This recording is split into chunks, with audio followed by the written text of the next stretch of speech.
Governor ప్రసంగానికి ధన్యవాదాలు తెలిపే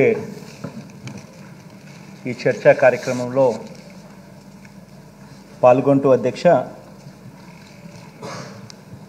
కొన్ని విషయాలు ఈ సభ ద్వారా ప్రజలందరికీ కూడా ఈ సందర్భంగా చెప్పాలనుకుంటా ఉన్నా అధ్యక్ష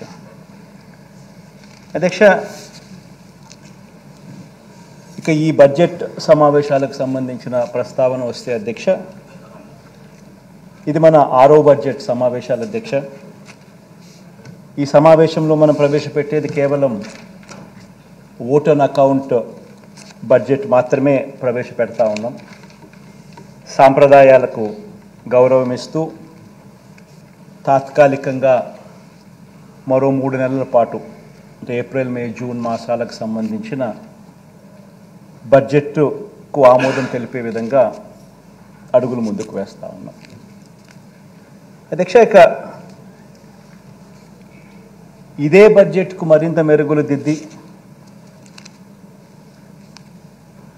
మళ్ళీ కొలువు తీరబోయే మనందరి ప్రభుత్వం 2024 జూన్లో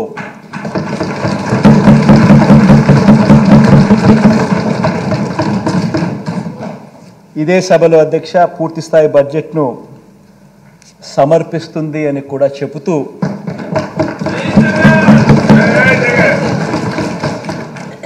గవర్నర్ ప్రసంగానికి ధన్యవాదాలు తెలిపే తీర్మానం మీద ఇక ఆ చర్చలోకి వెళ్తా ఉన్నాం అధ్యక్ష. ఈ చర్చలో అధ్యక్ష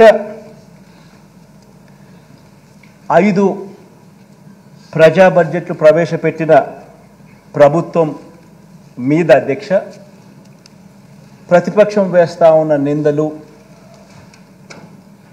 ఆ నిందలకు సంబంధించి వాస్తవాలు ఏమిటి అన్నది ఆ నిందలకు జవాబు చెబుతూ వాటికి సంబంధించిన నిందలవి ఏ రకంగా నిందలు అని చెప్పి తెలియజెప్పే కార్యక్రమంలో భాగంగా ఈ సభ ద్వారా రాష్ట్ర ప్రజలందరికీ కూడా కొన్ని విషయాలు చెప్పదలుచుకున్నాం అధ్యక్ష. ముందుగా అధ్యక్ష రాష్ట్ర ఆర్థిక వ్యవస్థకు సంబంధించి 5 సంవత్సరాలలో ఈ 5 సంవత్సరాలలో అధ్యక్ష మనం ఎదుర్కొన్న సవాళ్ళను ఒకసారి గమనిస్తే అధ్యక్ష, ఎందుకనంటే అధ్యక్ష మనం అధికారంలోకి వచ్చే టయానికల్లా ఒక జటిలమైన పరిస్థితుల మధ్య అధికారంలోకి వచ్చిన తర్వాత అధ్యక్ష మనం ఎదుర్కొన్న సవాళ్ళు అధ్యక్ష బహుశా ఎప్పుడూ కూడా ఊహించని విధంగా జరిగాయి. రాష్ట్ర ఆదాయాలు తగ్గడం, అనుకోకుండా ఖర్చులు పెరగడం, కోవిడ్ మహమ్మారి అనేది ఎప్పుడూ కూడా దేశంలో కూడా ఎప్పుడు కూడా నాకు తెలిసినంత వరకు, నాకు ఊహకు తెలిసినంత వరకు ఇటువంటి పరిస్థితులు ఏదైనా ఉంటాయన్నది కూడా ఊహించలేదు. మామూలుగా రాష్ట్ర ఆదాయాలు ఎప్పుడూ కూడా ఈ సంవత్సరం రాష్ట్ర ఆదాయం ఎంత ఉంటే మరుసటి సంవత్సరం వచ్చేసరికి ఆ రాష్ట్ర ఆదాయం ఒక 10%, 15% పెరిగే పరిస్థితులే ఉంటాయి తప్ప ఎప్పుడూ కూడా రాష్ట్ర ఆదాయం ఇంతుంటే నెక్స్ట్ సంవత్సరంకి వచ్చేసరికి రివర్స్ తగ్గడము అన్నది ఎప్పుడూ కూడా చూడలేదు అధ్యక్ష. అటువంటి విచిత్రమైన పరిస్థితులు చూసాం. కోవిడ్ మహమ్మారి దానివల్ల అనూహ్యంగా కొన్ని ఖర్చులు ప్రజల ఆరోగ్యపరంగా అయితేనేమి, ప్రజలను ఆదుకునే విషయంలో అయితేనేమి కొన్ని ఖర్చులు అనూహ్యంగా పెట్టాల్సిన దానికన్నా ఊహించిన దానికన్నా కూడా ఖర్చులు పెరిగిపోయిన పరిస్థితులు కూడా గమనించాం అధ్యక్ష.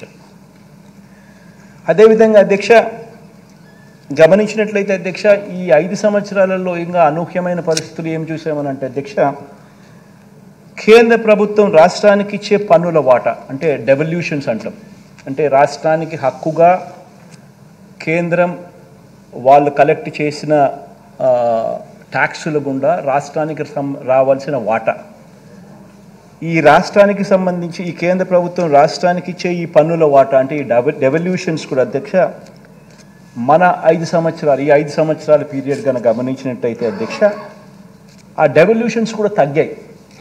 అంటే దానికి ముందు 5 సంవత్సరాలు చంద్రబాబు నాయుడు గారి పాలనలో ఉన్న 5 సంవత్సరాలతో ఈ 5 సంవత్సరాల పరిస్థితి ఏమిటి అని గమనిస్తే కేంద్రం నుంచి రావాల్సిన డెవల్యూషన్స్ కూడా మన రాష్ట్రానికే కాదు అన్ని రాష్ట్రాలకు కూడా రాష్ట్రానికి వచ్చి డెవల్యూషన్స్ కూడా తగ్గిన పరిస్థితుల్లో ఈ రాష్ట్రం ప్రయాణం చేసిందని కూడా మనం చూసిన పరిస్థితులు అధ్యక్ష.